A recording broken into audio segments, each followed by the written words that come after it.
ألم يأن للذين آمنوا أن تخشع قلوبهم لذكر الله وما نزل من الحق ولا يكونوا كالذين أوتوا الكتاب من قبل فطال عليهم الأمد فقست قلوبهم وكثير منهم فاسقون بل نقذف بالحق على الباطل فيدمغه فإذا هو زاهق ولكم الويل مما تصفون فكيف يثق القلب بنقل من كثر منهم الكذب. الله أكبر. قاعدة كيف يثق القلب بنقل من كثر منهم الكذب. اتصل علي أخ أمس يسألني عن مقطع لأحد الناس، حوالي المقطع حوالي 5 دقائق أو 6 دقائق أو 7 دقائق. المقطع فيه كم كذبة، ليس كم انتقاد، كم كذبة بس، يعني من نوع الكذب، لأن هو فيه من كل صنوف المعصية: كذب، افتراء، تشبع بما لم يعطى، رد الحق، غمط الناس، الاستهزاء. يعني كل دي أصناف في 5 دقائق بس.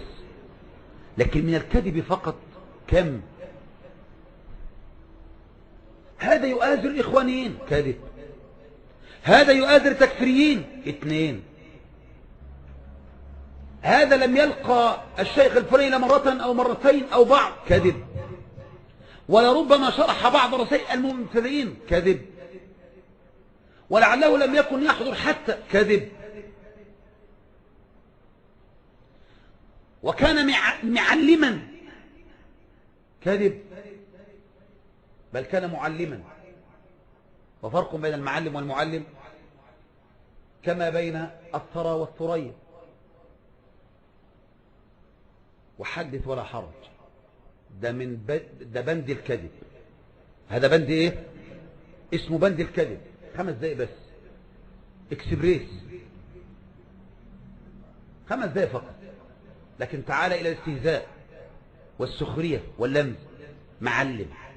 أفيكون معلم القرآن الذي أكرمه رسول الله؟ خيركم من تعلم القرآن وعلمه. معلم. بعد ذلك تجريح بغير مجرح، فصار من علامة أهل الأهواء تعليم القرآن. ويرد علم الرجل إذا كان يوما ما معلما للقرآن. أرأيتم علم الجرح الجديد؟ وإذا كان يضر، والقاعدة الثانية، إذا كان يضر الرجل تعلمه على يد شيخ ولو كان لقاء واحدا، فكيف بمن لم يلقى اللقاء الواحد؟ لنفترض أنا أطعن في رجل لأنه تعلم لقاء أو لقاءين، فكيف بمن لم يتعلم أصلا اللقاء واللقاءين ولم يلقى لقاء واللقاءين؟ وهكذا. ب5 دقائق تحللهم في ساعة. ده بعض الناس. فلهذا يقول: فكيف يثق القلب بنقل من كثر منهم الكذب.